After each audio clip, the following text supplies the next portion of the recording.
I'd like to call the Onslow County Board of Commissioners meeting for Monday, April 17th, 2023 to session. I'll order at this time and turn this over to Ms. Sharon Griffin for the invocation, followed by Assistant County Manager Ben Warren for the Pledge of Allegiance. Ms. Griffin? Thank you so much. Good evening, Chairman Foster and Commissioners. Let us pray. Dear Heavenly Father, we thank you for this opportunity to come before you and conduct the business of Onslow County. As we recognize April as the month of the military child, our hearts are filled with gratitude for the men and women who serve our country and for the sacrifices their families make so that we can all enjoy the blessing of freedom. May all we do this day bring you honor and glory. Amen. Now, with deep respect and reverence for the faiths, beliefs, and traditions of those gathered here, please join me in a moment of silence. Amen.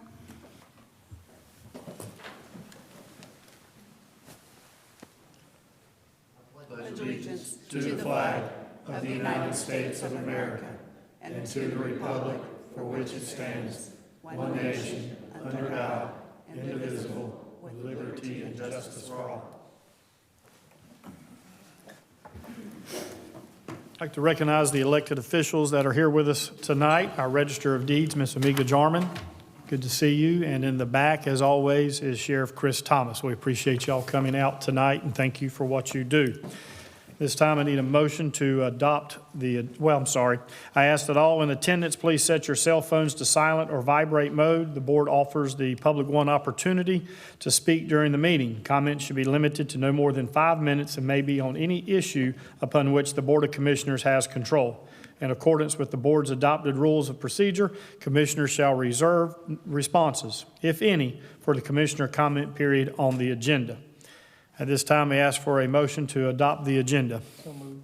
Second. Motion and a second. All in favor signify by saying aye. Aye. Opposed? Hearing none. Motion carries. I'd like a motion for the approval of the items on the consent agenda. So moved. Motion and a second. Any discussion? Hearing none. Motion is approved. At this time, I'll turn the meeting over to Ms. Griffin for public comment. Thank you so much, Chairman Foster and Commissioners. We do have one citizen who has signed up this evening to speak during our public comment period. I would remind citizens that we do allow exactly 5 minutes. Please take your seat at the end of your time period. And when you approach the podium, please repeat your name and your address and address the board as a whole, no individual commissioner. As stated earlier, the commissioners do not respond during public comment, but rather, if they choose, at the end of the meeting during commissioner comments. At this time, I would like to call Mr. Rich Burke of 1348 White Oak River Road in Maysville.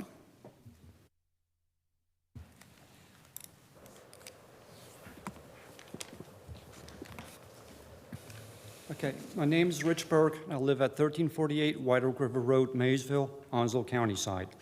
Good evening, everyone. As I said, my name is Rich Burke, and I'm here with my wife, Debbie Burke, and we both want to bring an issue to your attention that you may or may not be aware of. One of the issues that we've noticed here in Onslow County is dealing with the vape shops, with a certain product that the vape shops sell. That product is called Delta 8. Delta 8 is a form of THC, marijuana. It's just been watered down to make it legal after the 2018 Farm Bill that was passed. With these vape shops, this product, Delta 8 THC, is very dangerous to children as well as adults. The Delta 8 is made in 2 different forms, vape form and smoke form. The problem with Delta 8 is that one is not FDA approved, therefore is not FDA regulated. And due to lack of regulation, increases the chance of dangerous contaminants entering or being present in the products which enter your body. Delta 8 is made from CBD by dissolving it in a solvent. This solvent is a nonpolar organic solvent such as heptane. Now, heptane is an acid that's used in fuel for anti-knocking in the test engines. Then once that's done, they add that acid to the solvent. Some of these popular solvent or acids that they use, one of them is called hydrochloric acid. Another one is P-toluene sulfonic acid, which is a corrosive toxic acid. Another acid is aluminum acid wash, which is also known as aluminum oxide. This is the precursor for smelting down aluminum metals. Then once all that process is done, the final wash is done with sodium bicarb, a 5% aqueous solution. The problem is with these acids is that there's no long-term studies on the acids as to how it's going to affect your body. We have people out there, as well as kids, smoking this stuff in, and it's destroying their body. With Delta-8 THC, it can and does wake up a sleeping monster. We know this here firsthand. My stepson is currently at UNC Rex because he decided to go ahead and smoke Delta-8. We don't know if he's ever going to be coming home to us because it really messed him up. The product has changed him, and both my wife and I are in fear of him because he becomes violent from smoking this Delta-8.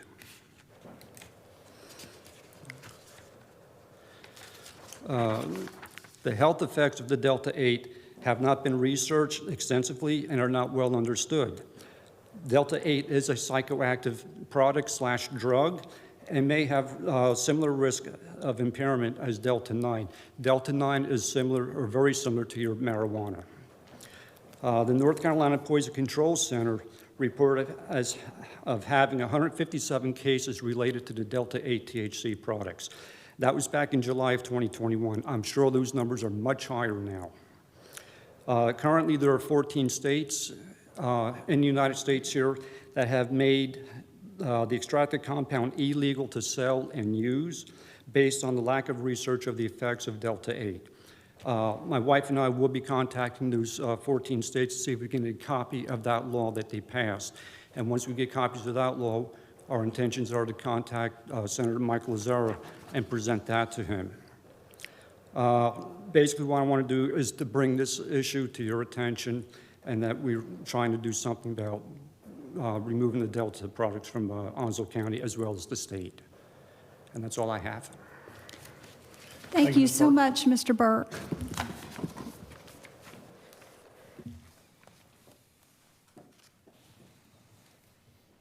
All right, thank you very much. We're moving into some proclamations. Ms. Griffin?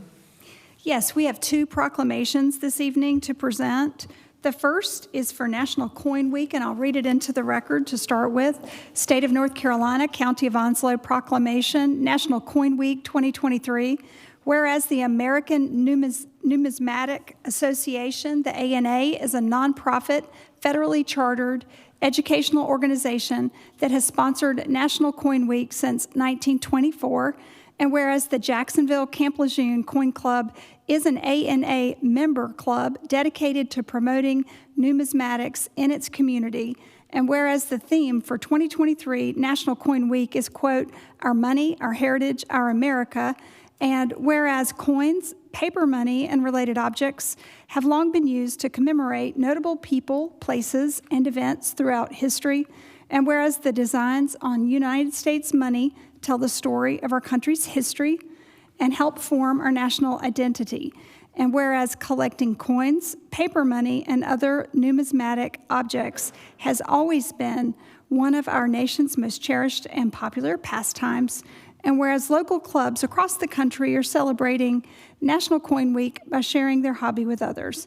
Now, therefore, be it proclaimed, the Onslow County Board of Commissioners acknowledges April 16th through 22nd, 2023 as National Coin Week in Onslow County and calls upon its citizens to celebrate with exhibits and activities to increase the knowledge of numismatics and promote the joy of collecting coins and paper money.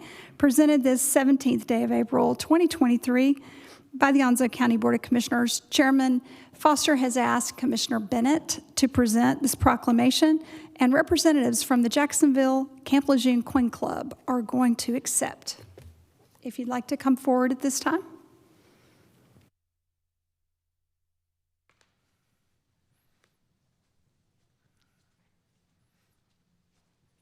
How you doing? Thank you guys for being here. You know, one of the things that I like about coin collecting is there are no socioeconomic bounds to coin collecting. I started collecting pennies in one of these little books, you know, when I was about 10 years old. So I got 50 years worth of pennies in a little book. So you don't have to be rich. You don't have to spend a lot of money. I still got a book of nickels that I collected, you know, probably 50 years ago. So coin collecting is something that's been going on in our country for many, many years. And like the proclamation says, it's a history of our country. And it's something that everybody can do. You can start your children at a very young age collecting pennies and nickels and dimes. And they can grow to enjoy numismatic just like you guys do. So thank you for being here. I'll present this. And Mr. Pope, would you like to make any comments? Wanted to thank everybody for acknowledging our coin club. We're trying to bring it out to everybody's attention. We have a coin club here in Jacksonville. We meet the second Thursday of every month. It's open to the public. We try to have at least 2 or 3 coin shows a year, so that way people know that we have a coin club. And want to thank you all for those that have gone to our coin shows and have gone to the National Night Out. We try to put ourselves out there so everybody knows that we have it, and much obliged. Thank you. Right. Thank you. Appreciate you guys. Oops, sorry. Thank you, Royce. Appreciate it. Thanks for being here.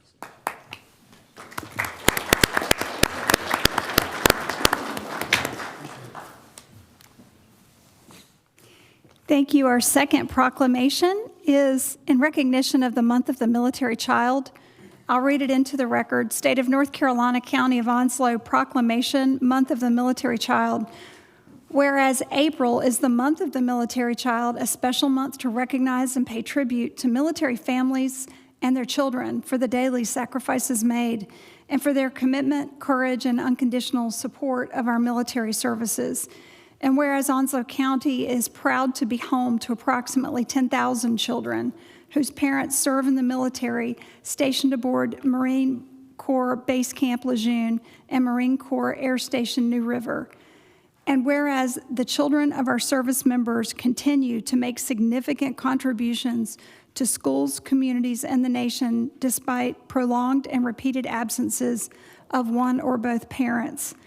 And whereas Month of the Military Child reaffirms our commitment to ensuring excellence in schools, child care, and youth services to military children who face unique challenges that other children their age never experience.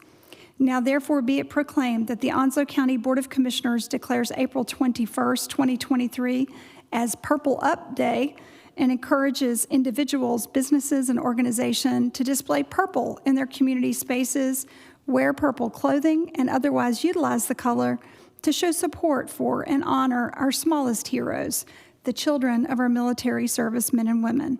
Presented the 17th day of April, 2023, by the Onslow County Board of Commissioners, and Chairman Foster has asked Commissioner Mark Price to present this proclamation, and our school liaisons from Marine Corps Base Camp Lejeune and Marine Corps Air Station New River will accept.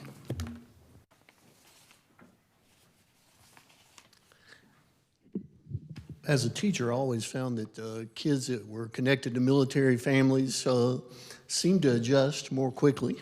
I guess it's a part of a skill set that they realized they had to develop as they experienced change frequently and moving into different schools and adjusting very quickly to their surroundings and forming friendships and kind of assimilating into an environment that they're not used to. And so that's a skill that I think they're very adept at. And we just appreciate all our military families and all that they do and the sacrifices that they make on behalf of, of course, the member which is in the armed services and the sacrifices that they make in protecting our country. And we thank you for all you do for them. Thank you so much. I just wanted to say thank you on behalf of, we have Danielle Merrill, she's our new Onslow County Military Counselor Liaison, and the partnership is really what is so unique and so important for our military children here. Between Onslow County Schools, Onslow County, and the bases, we just have a community that wraps their arms around our military children, and we could not do this alone on the green side. So we just really appreciate all the support that we continue to get, and thank you very much.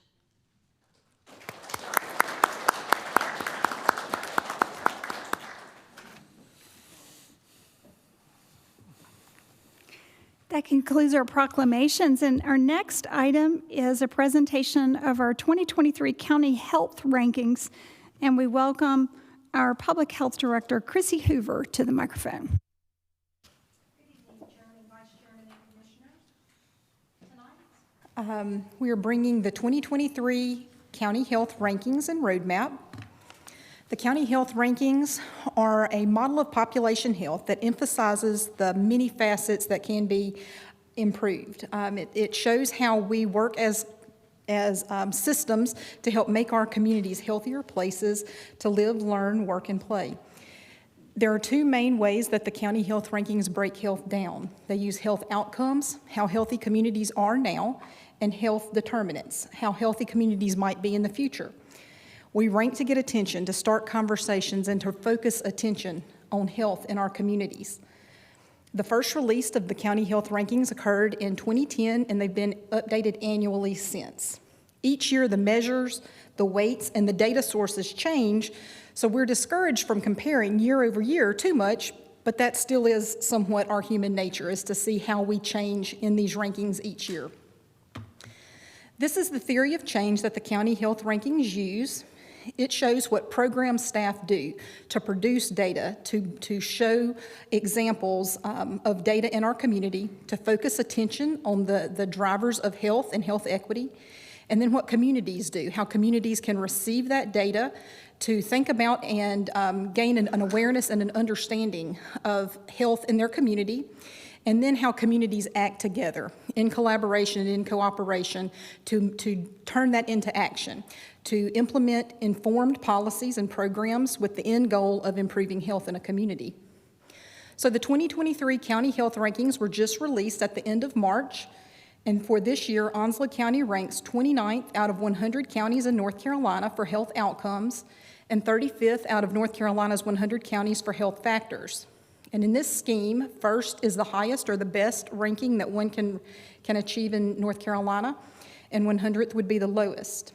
And what I would like to draw your attention to on this slide is that band of darker color that extends kind of along that I-95 corridor. And it certainly highlights some of the health disparities that we see in eastern North Carolina as a whole. This is that trend of how we look year over year. This is where we should take with great caution how we compare to how we have looked in the past. And the reason for that is because those different metrics change and the data sources change. This is the framework that is used, and if we start down here at the orange box with policies and programs, are what we implement to influence and to try to drive health improvement. Those policies and programs influence health factors, and then as we look across this framework, you'll see different domains of health behaviors, clinical care, social and economic factors, and the physical environment. Each one of those domains is broken down further into subsets and submetrics. Those health factors influence the health outcomes, and health outcomes is made up of quality of life and length of life, and then you can see as you move across that framework that there's also submetrics for each of those. This slide is where we would like to spend the majority of our time this evening. What you'll see is that we rank 35th for health factors. In each one of these red boxes, you can see where Onslow County ranks compared to all the other counties in North Carolina. And on the far right-hand side, we have highlighted in yellow any submetric where we rank 50th or below, so where we are in the bottom half of North Carolina. What I'd like to draw your attention to the most is health behaviors. That's the area that's hardest for us to change individually and as a community. We rank 78th in that area, and in that scale of first being the best and 100th being the most unhealthy, 78 puts us pretty far down the line. When we look across this framework here, the good news is that we did have some improvements in this area. Adult obesity, the Food Environment Index, and access to exercise opportunities are all areas where we improved, although for a few of those, Food Environment Index and the access to exercise opportunities, we still rank in the lower half of the state. Clinical care overall improved. We moved lower or better in the rankings there, and two of the sub-metrics that improved overall happened in this clinical care area and helped to drive that. But the area that we would like to focus the most on this evening are those social and economic factors. This is where Onslow County lost the most ground.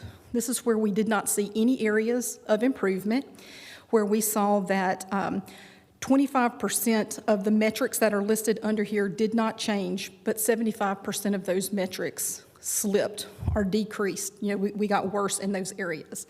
And what we highlight in that area is the employment, family, social support, and then even though we don't rank too bad for education and income, those are areas where we lost ground. So what do we do with this? Part of what we do as staff at the health department is drill down on issues. We want to ask the right questions. We want to be informed about what the community thinks of this. And then together with partners through the county's community health assessment team, or the CHAT team, that is led also with the hospital, we prioritize the options and we select some strategies for what we work on. We act to implement those strategies, continually assessing if we're meeting expectations or if what we're putting in place is working. And then we repeat these cycles of measurement and assessment and improvement. If you want to learn more about what we're doing, you can look at the County Health Department webpage. It will tell you all about our community health improvement plans, or our CHIPs. And it is circled here. You'll see this red circle where it shows the Onslow County scorecard. That's where the public or any of our elected officials can see the progress that we're making in the health improvement priorities that we have selected in partnership with others in the community. That concludes the presentation that I have for you this evening. There was no action that was requested, but if you have any questions, I'm happy to try to answer those. Have any questions for Ms. Hoover? I have one. Just regarding. Oh, thank you. I could yell, I could do my outside voice. Regarding the health behaviors, are there strategies? I'm assuming that a lot of these are reflective of the fact that we have a very young population in Onslow County. And so I'm curious if there's some kind of teamwork with maybe the base, because I think a large portion of the youth is on the base, to strategize and address those. So certainly, whenever we're looking at who do we consider to be the stakeholders in our community, you can look at this framework and you can kind of see who we would be working with. So certainly our public health partners on base are very important. When we look at other health behaviors, we also look at our healthcare community, our hospital, our private physicians. The school system is another one of our really strong partners that we look to collaborate with and to partner with to try to drive health improvement. What we've also seen in the past year is an interest from our faith community in bringing a lot of this programming to their congregations and to their places of worship. So we're working with them to try to take advantage of every opportunity that we get. Anybody who would like to engage with us, we would like to join up with them, and we encourage them to become a part of our community health advisory team. Good, thank you. Any other questions? All right, thank you, Ms. Hoover. Great job. Moving ahead, Chairman Foster and Commissioners, we have 4 public hearings this evening. Our first one will be presented by Norman Bryson, our Emergency Services Director, and it regards our franchise ordinance, Stellar Med Mobile Transport. Good evening, Chairman, Vice Chair, and Commissioners. This item is a second presentation for a ordinance. The Onslow County Ambulance Service Ordinance that was adopted in May 1986 requires us to have 2 public hearings for any entity that is requesting an ambulance franchise agreement. The night is the second one of those public hearings for Stellar Med Mobile Transport, which is an affiliate of Star Medical Health Care. They have requested a franchise agreement from the county, and it is for basic EMT level transport and does not include primary 911 response.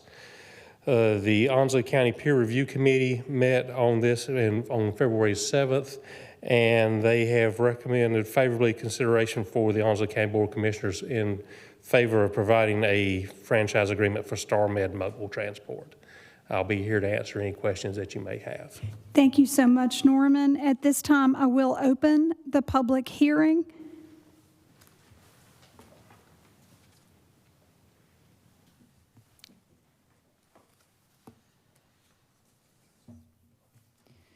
No one has signed up to speak at the public hearing, but I will make a call to the applicant if they would like to address the Board of Commissioners. My name is Dr. Aaron Piramzadian, 2101 Lenox Street, Jacksonville. So I appreciate allowing me to speak. I am the owner of StarMed Healthcare, Stellar Med Transport. Looking around the room, I've actually treated, if not most of your family members, while I was a physician at Onslow County Emergency Department. In my 4 years there, I actually took care of about 40,000 patients. So I know Onslow County very well. One of the biggest issues that I noticed wasn't the issue of treating patients, it was getting patients home. So after we're done with discharging a patient, especially those that need some type of transport, either to a care facility, or if they're ill and they need some type of an ambulance transport home, we have to get a BLS transport company to come and get them. And on average, this takes about 4 to 6 hours. I would even have patients, I remember one case, it took 16 hours for us to transport the patient to the care facility that was across the street. What that means is not only is the patient inconvenienced during that period of time, their families are inconvenienced for that period of time, that room has to still be supported. So the nurse has to still check on the patient, the physician is still in charge of that patient, even though they're discharged. And more so, we can't bring new patients from the waiting room to actually take into that room. And this backlog is not unique to Onslow County. I've worked in Franklin County, Lumberton, Mecklenburg, Guilford County, Virginia, South Carolina, Ohio. This is a problem that's everywhere. With us wanting to bring this transport here, we have 2 brand new ambulances with bariatric lifts and beds that can carry patients up to 700 pounds. This is a huge asset that we're hoping to bring here. And to be honest, I've actually been asked to take this to 14 other counties already. But this is home for me, so I want to make sure that this is where it goes. And if we do well here, then we can go ahead and grow this elsewhere. But this county is what needs it. Now, I know there was a question the last time of, is this a startup? Yes, this is a startup.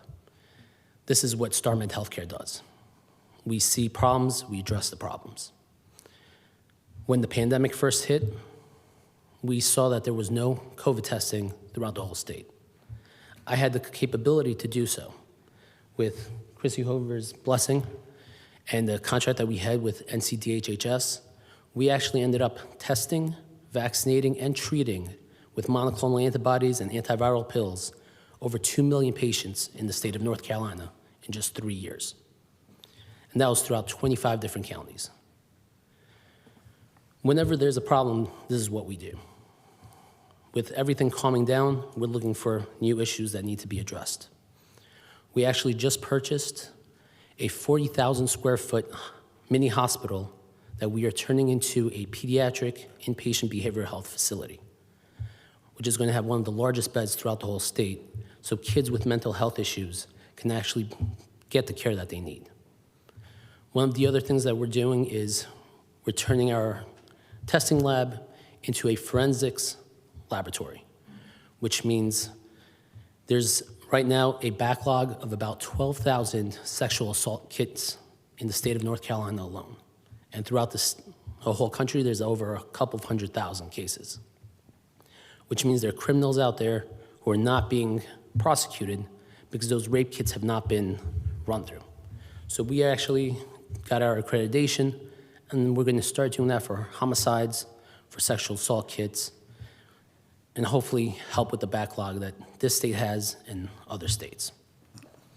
We appreciate everything that you're doing, and do we have any other questions we'd like to present, Dr.? I actually need to finish the hearing before I can turn it over for Perfect. questions. Sorry. Got it. Sorry, Chairman. Thank you, Dr. Paramazadian. If you'd like to sit on the front row, when it's opened back up, we will let them ask you any questions they may have. I'm going to make one call to the audience. If there's anyone here this evening that would like to speak specifically about this franchise ordinance. Seeing none, I will close. I'm sorry. I will now close the public hearing, and it is now available for commissioner discussion and consideration. Motion and a second. Any discussion? Yeah, I have a question for Norman, Mr. Bryson. Mr. Bryson, is there a cap on the number of franchises that we can award for EMS transport, or is it just solely based on the needs of the market? It's solely based on the needs of our community and the market, sir. We do not have a cap. We already have 2 other franchise agreements within the county at this time. We do not see, even at the peer review committee's meeting, we do not see any issue with bringing on a 3rd. Okay, that's all I had. Any other questions? I got a comment. Dr. Primazadian, it's always hard to pronounce your name, so I'll just go with Dr. P. I can personally attest to Dr. P and his credentials. He was very instrumental in terms of helping me during the COVID crisis, interpreting statistics, symptoms. Actually, I had 2 Facebook Live sessions with him as a commissioner. And the transport of I guess the right word is ambulatory patients is critical in this county. I can personally attest, my father, having gone to the emergency room many times when he was still alive, and then being left at the hospital until I can get to him, or sitting there with him for a couple of hours just to get transport back, because it was kind of hard for him to get in my privately owned vehicle. But I fully support it. I thank you for coming down. I know you're from Jacksonville. He is originally from Jacksonville, and it's good to see this business start up here in our county, in Onslow County. I think it's a much needed service here, and I just want to commend you and thank you for coming. Any further comment? So with that being said, thank you very much. We appreciate you stepping up and seeing the need in Onslow County, and we look forward to all the work that you'll do in addition to what you've already done. So thank you very much. So we have a motion and a second. All in favor of the motion signify by saying aye. Aye. Opposed? Hearing none, motion carries. Thank you. Thank you, Chairman Foster and Commissioners. Our next public hearing is in regard to PREZ 2023-00001, the O'Neill rezoning, and I'll turn it over to Assistant County Manager Ben Warren for the staff introduction. Well, good evening, Chairman, Vice Chairman, and Commissioners. For your consideration this evening, we have an application submitted by Mr. Donald O'Neill to rezone property from residential 8M to rural agriculture. The property owner is Mr. Danny Baker, and this property is formally identified as parcel 773-8. It's located on Dolphin Lane and consists of approximately 28.64 acres. The existing use is currently vacant in forestry. The property has a 2-inch and 4-inch Onwassa water line and individual septic. Turkey Creek Fire District is providing fire service, and looking at the closest road with an average annual daily traffic count is Piru Road, and the capacity is 4,000, or excuse me, the current trips per day is 4,000. The carrying capacity is 9,300 vehicle trips per day.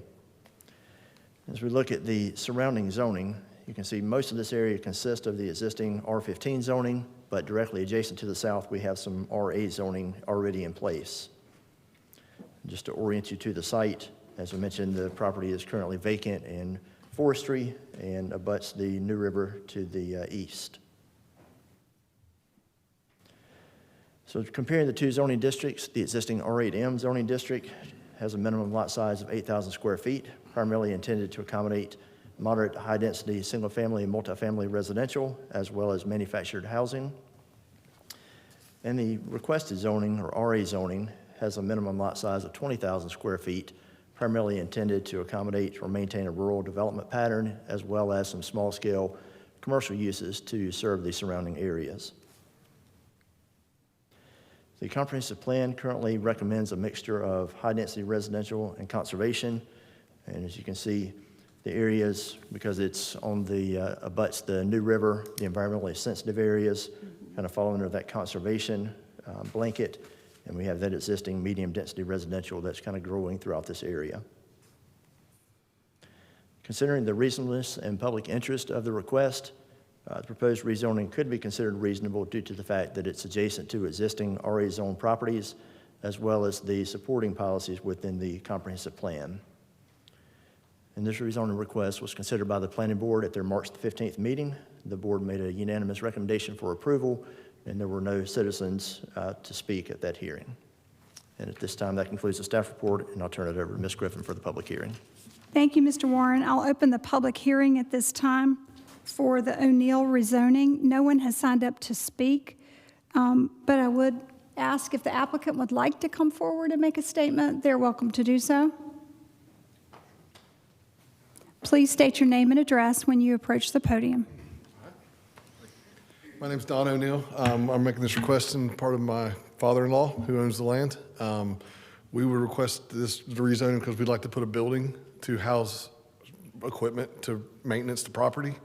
He's in his 70s. I don't have a car to pull this tractor down there, but we don't have a permanent residence there. So we'd like to be able to put a building so I can keep the lawnmowers, the tractors, because we have to at least a mile of road to maintenance and some other things. And that's all we wanted to do for it. Thank you so much. If you want to sit on the first row for just a little bit in case the commissioners have a question for you. And I'll make one call to the audience. If there's anyone that would specifically like to speak about the O'Neill rezoning, if you could approach at this time.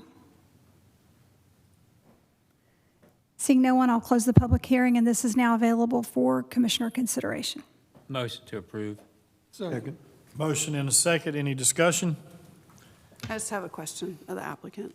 So I'm excited to hear you say that you're just putting a building there. Does that mean you're not clear cutting the whole entire thing? Oh, no, ma'am. No, Oh, ma'am. cool. Good. No, there's 2 lots that we keep bush hogged, but at that and the sides of the roads, and that's the only area to be cleared. Good. Awesome. Thank you. We must note that Mr. Warren did name the road in Sneads Ferry Peru, which was correct for those of you that thought it was Peru. Good job, Mr. Warren. Any further discussion or comments or questions? Hearing none, all in favor of the motion signify by saying aye. Aye. Opposed? Hearing none, motion carries. Thank you.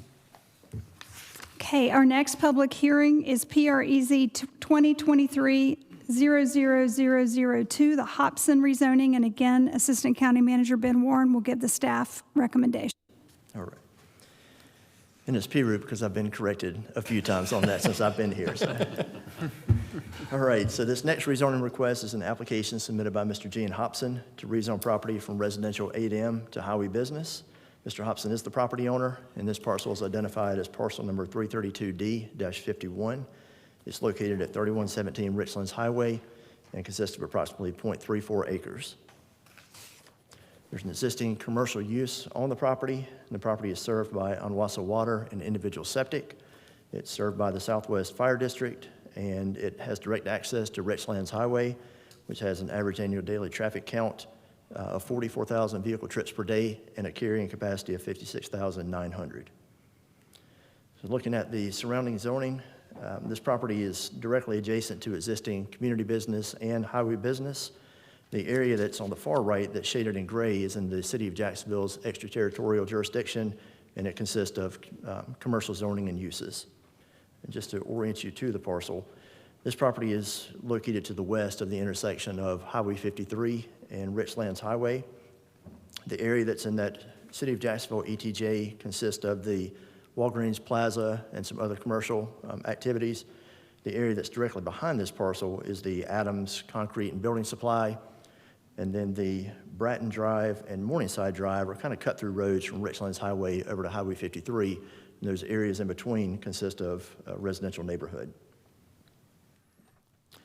Comparing the two zoning districts, the R8M requires a minimum lot size of 8,000 square feet, designed to accommodate moderate to high-density single-family and multifamily residential and manufactured housing. And highway business has no minimum lot size, designed for more regional scale commercial uses along major highway corridors. And looking at the comprehensive plan, this area falls within an area-wide commercial activity center, which is basically a large commercial node. And you can kind of see that around the entire intersection of Highway 53 and Richlands Highway. So considering the reasonableness and public interest of the request, the proposed rezoning could be considered reasonable due to the fact that it is adjacent to existing highway business zoning. It's located near a major intersection, and there's already a commercial use on the property. And at the March 15th Planning Board meeting, the board did vote unanimously to recommend approval, and there were no citizen speakers at that meeting. And that concludes the staff report. Thank you, Mr. Warren. At this time, I'll open the public hearing for the Hobson rezoning. We have only the applicants that have signed up to speak at the public hearing. I welcome Mr. Jean and Ms. Donna Hobson of 165 Nancy Drive in Jacksonville if they would like to address the Board of Commissioners for the public hearing. Yes, thank you. Gene Hobson, 165 Nancy Drive. There's not a whole lot to say about it. It's been used for business for over 50 years. Don't know why it was zoned residential. That's about it. Thank you. Thank you, Mr. Hobson. And I'll make one call to the audience. If anyone would like to speak on the Hobson rezoning, if you would approach at this time. And seeing no one, I'll close the hearing at this time. It's available for Commissioner consideration. Motion to approve. Second.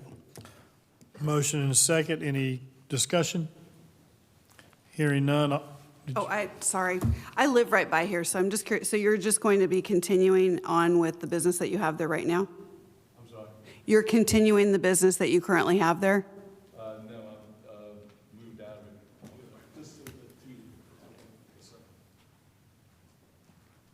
of it. We've closed up our shop there, and we wanted to rent it out to make money. Gotcha. And the other business is still there. There's actually two buildings there, side by side. Right. Okay. Mr. Warren, thank you, sir. Mr. Warren, can I ask you a question then, too? I'm just curious as to what happens. I live very close to that intersection, and that intersection is an absolute nightmare. And if there's a business that's going to be coming in that has more traffic than we already have in that nightmarish intersection. There would not be any more traffic, no. Okay. I'm just imagining rear-ending going on all the way There's into a Walgreens. small business, small lot, so there's not a whole lot of parking either. I just wondered if that was something that went into the plan. Yep. Thank you. And just as the applicant mentioned, some of the limiting factors for this property are the amount of parking space and things of that nature. So when we're looking at future uses, being able to satisfy those ordinance requirements would limit the number and type of uses that are allowed. Gotcha. Thank you. You're welcome. Fantastic. Thank you very much. Any other comments or questions or discussion? Hearing none, all in favor of the motion signify by saying aye. Aye. All opposed, hearing none, motion carries. I think you're still up, Mr. Warren. Yes, sir. One more. So this is a request submitted by Tidewater Associates Incorporated to rezone property from RA to residential R10. The property owner is Morton Minerals Incorporated, and it includes parcel 61-3, which is located on Quaker Bridge Road and consists of approximately 92.6 acres. The property is currently used for agricultural purposes, and it's served by both Onwassa Water and Sewer. It's in the Northwest Onslow Fire District, and the closest road that has NCDOT traffic counts is Gum Branch Road, which has an average annual daily traffic count of 12,000 vehicle trips per day and a carrying capacity of 16,100 vehicle trips per day. So looking at the surrounding zoning, you can see this large area of this shade of green on the right side of the property. That's Hoffman Forest predominantly. But then as you look at the area to the west and south of the rezoning request, you can see a lot of different shades of residential there. We have a mix coming from the south. That is the Stateside development coming over from Stateside Drive all the way over to Quaker Bridge. You can see some other R15 that's in the area. So this really is an area that's transitioning to more medium and high-density residential as you're coming away from the city of Jacksonville and having vacant areas to develop. This is kind of that transitioning area. And looking at the aerial map, as I mentioned, you can see the area is currently cleared and consists of agricultural type uses. The current zoning, being the RA, has a minimum lot size of 20,000 square feet, primarily designed for that rural development pattern, compared to the R10, which reduces that minimum lot size to 10,000 square feet, primarily to accommodate moderate density single-family and some limited multifamily residential. And the comprehensive plan, as it currently recommends agricultural forestry, And as you can see, the Huffman Forest area and that conservation area, but as you look along Gum Branch Road, even back a decade ago when the current land use plan was created, Gum Branch Road was seen as a transitioning area. And so you can see right there at Northwest Bridge Road and Quaker Bridge Road, that green local commercial activity center, and then that light blue that transitions away is medium density residential. So I would imagine as we make updates to the land use plan and we take into consideration how this area has continued to develop, you will see that light blue area continue to expand and include more medium density residential as we go along Gum Ranch Road. Looking at the reasonableness and public interest, the proposed rezoning could be considered reasonable due to the fact that there are existing R10 properties in the vicinity of the rezoning site, as well as the supporting principles and policies in the comprehensive plan. And this was reviewed at the Planning Board meeting on March the 15th, and the Planning Board voted unanimously to recommend approval, and there were no citizen speakers at that meeting. And that concludes the staff report. Thank you, Mr. Warren. At this time, I will open the public hearing for the Quaker Bridge rezoning. No one has signed up to speak, but we do allow the applicant to come forward if they choose. If you would state your name and your address. Jason Houston, 306 New Bridge Street. We're the applicant representing Morton Minerals. Like I told the planning board staff, anywhere you got sewer and the capability for Onwassa to serve, you're going to have a lot of pressure, and that's a good thing. We want to be good stewards of our property and not waste it. We got sewer out here. We need to use it to its full capacity, and I look forward to doing something out there soon. It's a growing area out here. If you got any questions, I'll be on the front row. Thank you. And I will make one call to the audience if anyone would like to speak on the Quaker Bridge rezoning. If you would approach at this time. Seeing none, I will now close the public hearing, and it's available for commissioner consideration. Motion to approve, and I'm going to have some questions in just a second. Got a motion Second. and a second. Commissioner Buchanan. Can you come back up? The question I have, it's a 9E. That really concerns me for if you're going to build houses in there. I guess the answer to this is you can put fire hydrants in. Absolutely, yes, Okay, sir. then that settles my question then. Because the 9E will come down then once you have the fire hydrants. Yeah, the 9E also extends all in the state side too, and as I understand it, we're trying to get some of that changed because as we continue to build new roads, the distances that the fire trucks have to actually travel gets less, and so those help those ISO ratings. Because that'll help the insurance on their homes. Thank you. Good. Any more questions? All right, hearing none, all in favor of the motion signify by saying aye. Aye. Those opposed, hearing none, motion carries. Thank you.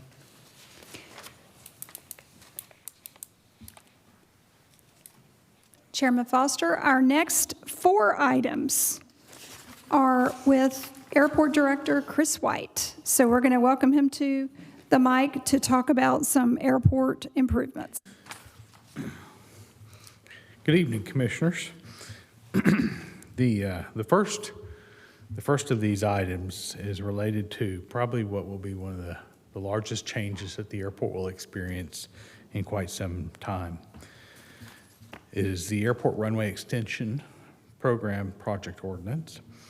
The Albert J. Ellis Airport opened in 1971 with a 5,200-foot runway, which was extended to its current 7,100 feet just 3 years later.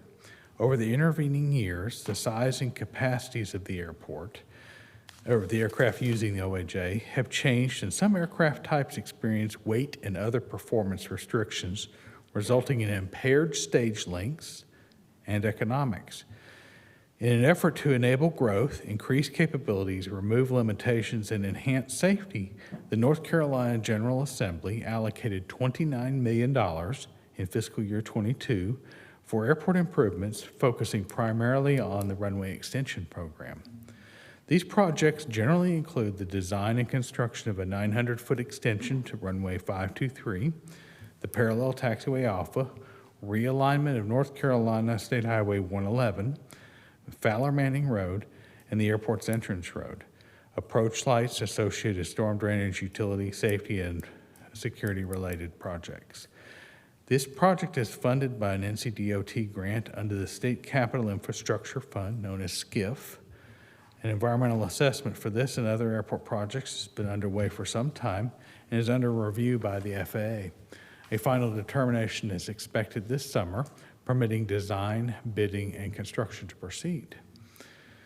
It is respectfully requested that the Board of Commissioners consider approval of the Airport Runway Extension Program Project Ordinance, and if approved, authorize the chairman to sign the documents on behalf of the county. Motion to approve. Second. Motion and a second. Any discussion? Hearing none, all in favor of the motion signify by saying aye. Aye. All opposed, motion carries. Mr. White? Thank you. The next project is a bit smaller, but is the Airport Utility Improvement Program Project Ordinance. Demand for aviation-related services and equipment across the globe continues to evolve and grow. Electric aircraft and cars are here. Drones are delivering medicine and food. And Airbus projects over 39,000 new aircraft will be needed over the next 20 years.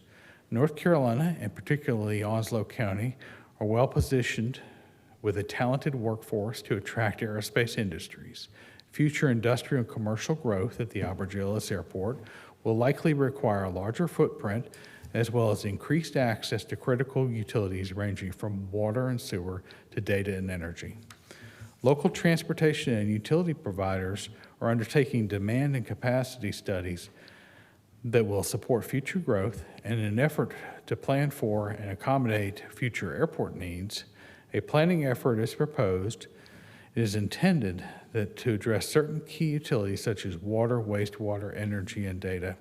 The Airport Utility Improvement Program will first incorporate several studies of the existing utilities, water, wastewater, energy, and data, and assess their ability to provide services for current and future development. Water and electric are most constrained and are the priority.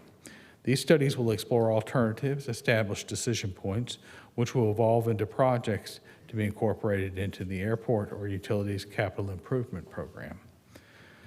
This project will be funded by the state airport improvement funds. It is respectfully requested that the Board of Commissioners consider approval of the Airport Utility Improvement Program Project Ordinance, and if approved, authorize the chairman to sign the documents on behalf of the county. Motion to approve. Second. Motion and a second. Any discussion? I just want to say how glad I am that we're working on this after talking with you out there at the airport about the water especially and the pressure that we don't have out there. So I'm glad we're doing that. Fantastic. Any further discussion? Hearing none, all in favor of the motion signify by saying aye. Aye. All opposed? Hearing none, motion carries. Mr. White? The next item is the Airport Water and Wastewater Study Contract with WK Dixon Incorporated. The Board of Commissioners approved a contract for engineering consulting with the WK Dixon and Company firm in July of last year. The existing water supply at the airport needs to be evaluated to ensure that it has sufficient fire flow as well as domestic flow for future development at the airport.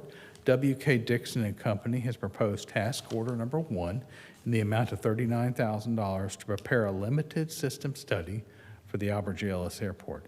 This study will evaluate the existing airport water system to determine the current fire flow and evaluate alternatives for water system expansion to serve future development. This project is being done in coordination with Onwassa.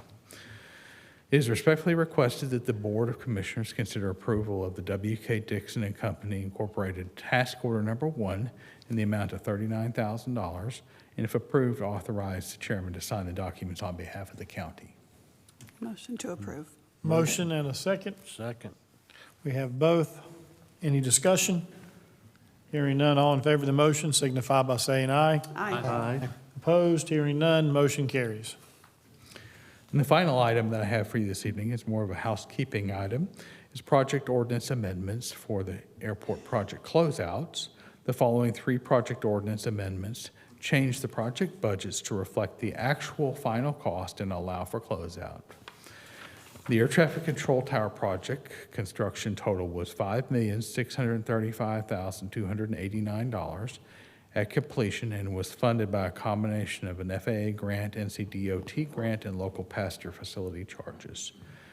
The baggage system upgrades project total was $2,719,875 at completion, and it was funded by Transportation Security Administration, other transactions agreement, and passenger facility charges. The airfield electrical improvements project total was reduced to $2,250,175 at completion, and was also funded by an NCDOT grant and passenger facility charges. It's important to note that all three of these projects came in below budget, under budget. It is respectfully requested that the Board of Commissioners approve the final amended project ordinances for the air traffic control tower, baggage system upgrades, and airfield electrical improvements, and if approved, authorize the chairman to execute the associated documents. Motion to approve. We have a motion and a second. Any discussion? Hearing none, all in favor of the motion signify by saying aye. Aye. Opposed? Hearing none, motion carries. Thank you, Mr. White. Thank you. Ms. Griffin? Thank you, Chairman Foster. Commissioners, our next item is consideration of technical assistance funds for the Division of Soil and Water, and it is going to be presented this evening by Assistant County Manager Ben Warren. Thank you, Ms. Griffin. In July of 2020, Onslow County entered into a contract with the North Carolina Division of Soil and Water for technical assistance funds. And these funds are provided to assist our soil and water staff at the local level with assisting our farming community and others in our community. These funding amounts have the ability to fluctuate from year to year, and as they do so, we bring the contract back to the board for consideration and amendments. And so this year, the state has said that they're proposing a funding increase to increase the local match up to an amount of $56,184 over the next 2 fiscal years. And so it's respectfully requested that the Board of Commissioners consider approval of the proposed technical assistance funds contract amendment, and if approved, authorize the chairman, finance officer, and county manager to sign the necessary documents on behalf of the county. We have a motion. Second. Oh, motion to approve, sorry. Motion and a second. Any discussion? Hearing none, all in favor of the motion signify by saying aye. Aye. Opposed? Hearing none, motion carries. Thank you, sir. Chairman, we now have Senior Services Director Clay Calhoun, who will present a Senior Services lease agreement. Good evening, Chairman, Vice Chairman, and Commissioners. Onslow County Senior Services are going to need to move the vacate out of the multipurpose center during the renovation project. We looked around the county and we found a place right off Richlands Highway, just about 2 miles down the road. Twin Forks Properties is the leaser for 4955 Richlands Highway, Jacksonville. This location is 8,425 square feet. It sits on 2.28 acres, and it will support the administration, congregate nutrition, and the senior center activities. This lease is for a 24-month period at an annual rate of $84,250 with an option to renew for an additional 12 months with a 3% escalation. I'm available for any questions you may have. I respectfully request that the Board of Commissioners consider approval of the lease agreement for 4955 Richlands Highway, Jacksonville, North Carolina, and authorize the chairman to sign the lease on behalf of Onslow County. Motion to approve. Second. Motion and a second. Any discussion?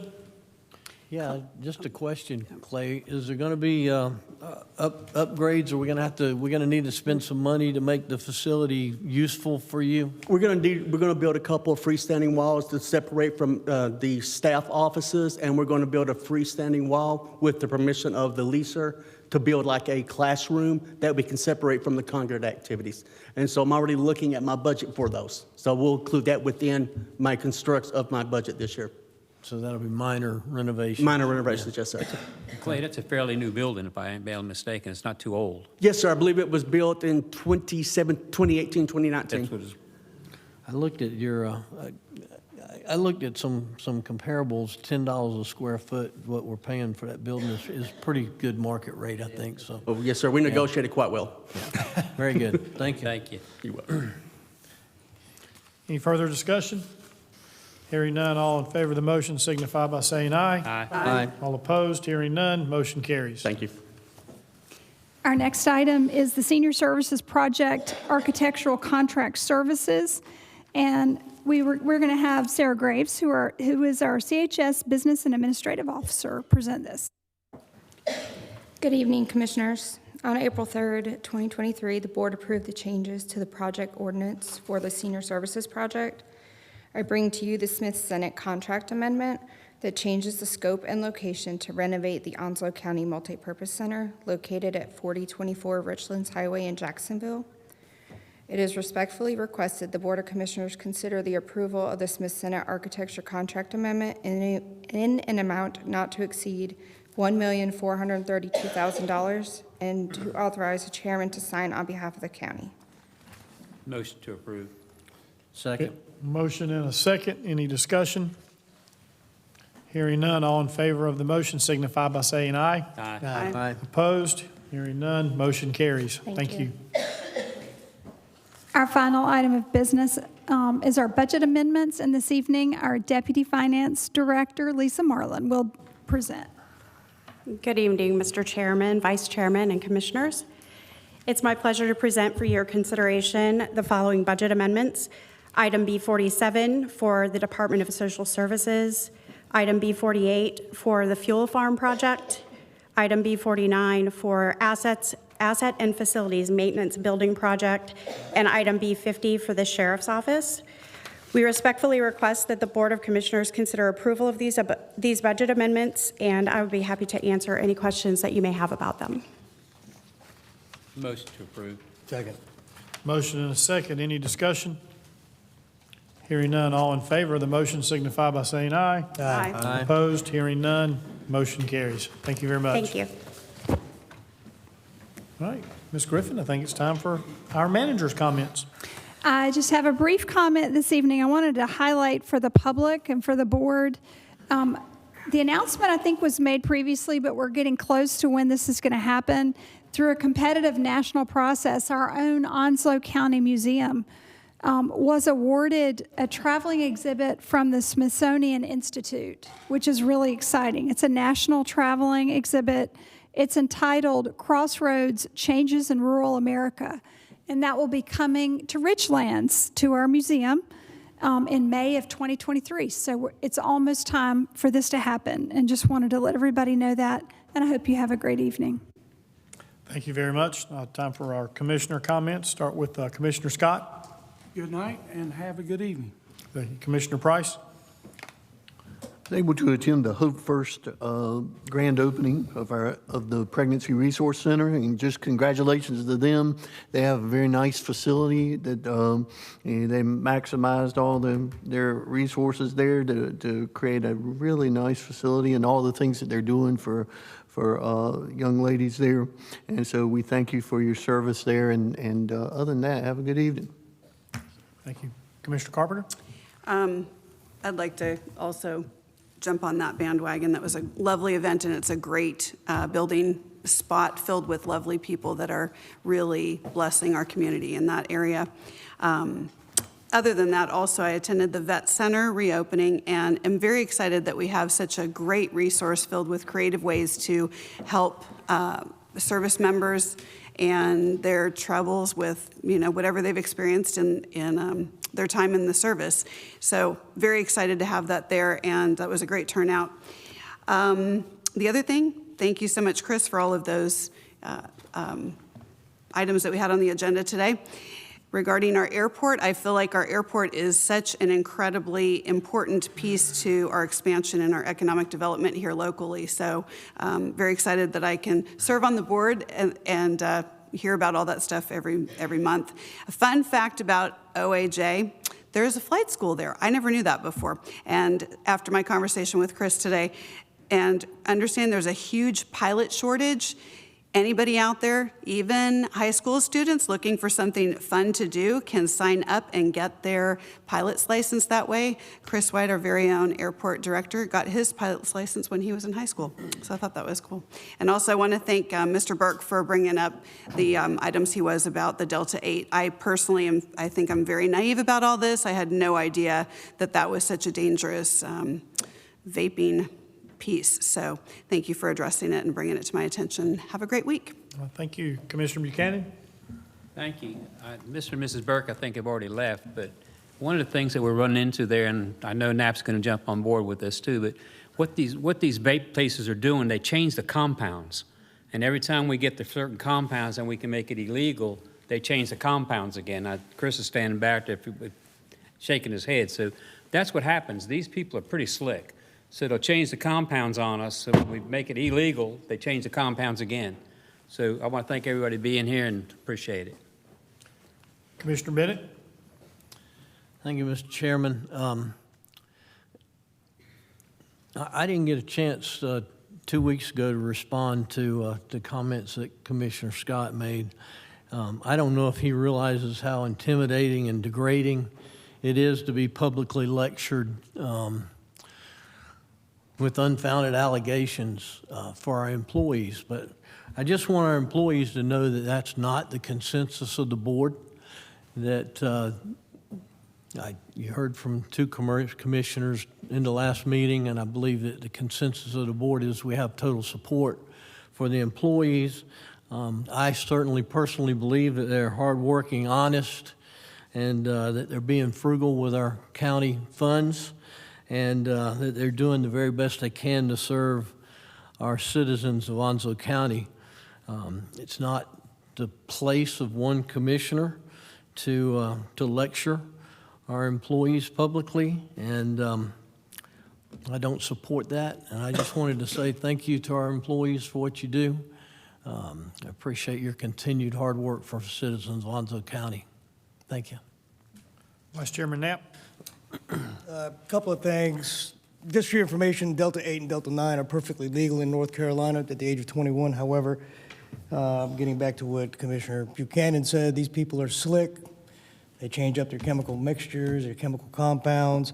I know Senator Lazar has already got this for action, and he's pursuing that.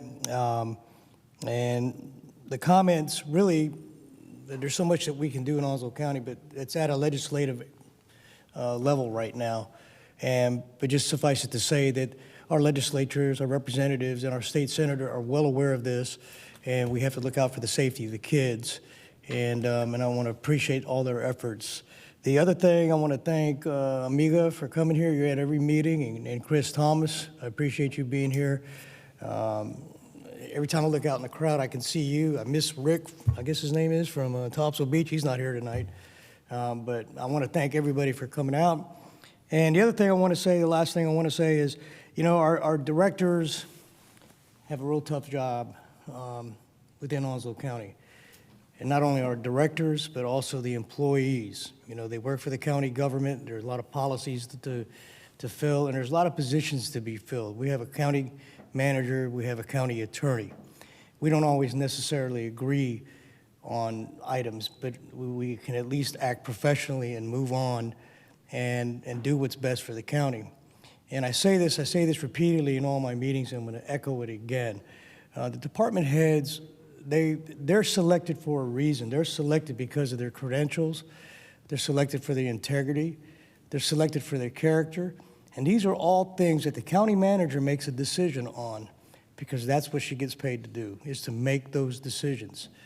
And we have trust in her decisions, because that is her bailiwick. That's her job. Our job as commissioner is to oversee policy. You know, if we disagree with something, we bring it to the county manager, because basically, whether you like it or not and how things are done in the county, she is the center point of the county. Plain and simple. She is the leader of the county. Now, she reports to us like the attorney, which he's on contract, and our clerk. But I can tell you that everything that goes on in this county we're briefed on, from phone calls at night to text messages to emails. We're always kept abreast of what's going on in this county, and you can't ask for much better than that. We had a previous county manager, I won't mention his name, that did not do that. That's why he's not here, okay? So I want to give you a big shout out, thank you to the county employees, the directors, all the supervisors, all the hardworking men and women in the staff that make things happen in this county. And I want to thank once again, all the department heads for their hard work, because you got a big job ahead of you. You got a big job in front of you, and you have a big job each and every day. And it's not easy managing so many people in your departments, believe me. Supervising 13 is tough enough. You know, when I was in a narcotics unit, that was tough, 13 personalities. But here you have to deal with everybody else, and then you have to deal with 7 individual commissioners.